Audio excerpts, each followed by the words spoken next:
Assalamualaikum warahmatullahi wabarakatuh.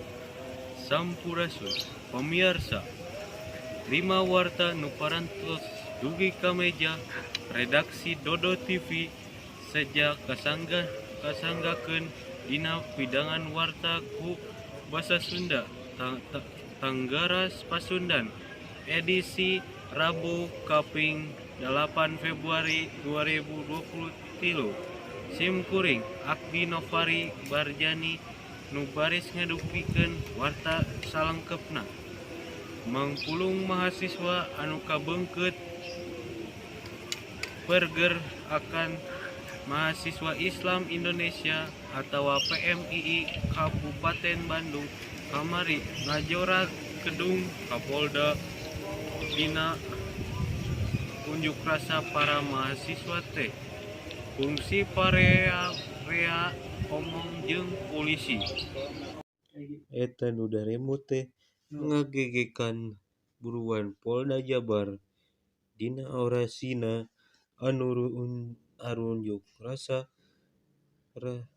ngadongsok sangkan Polda bisa sagancangna ngarengsekeun kasus korupsi bantuan sosial atawa bansos Kabupaten Bandung.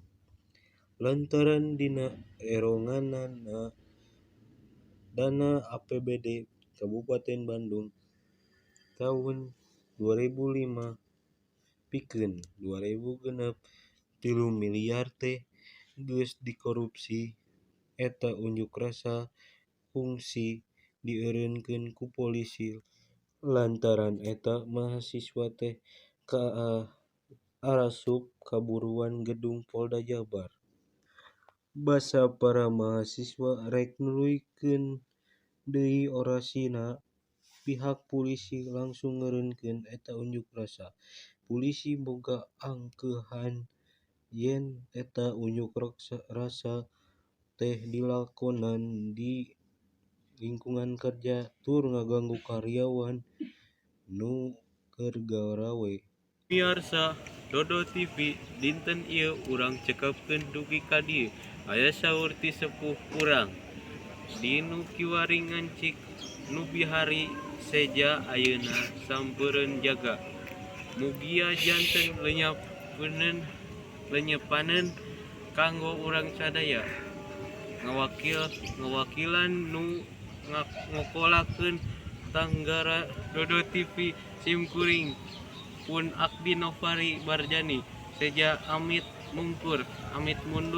Wassalamualaikum warahmatullahi wabarakatuh. Hirup Sunda.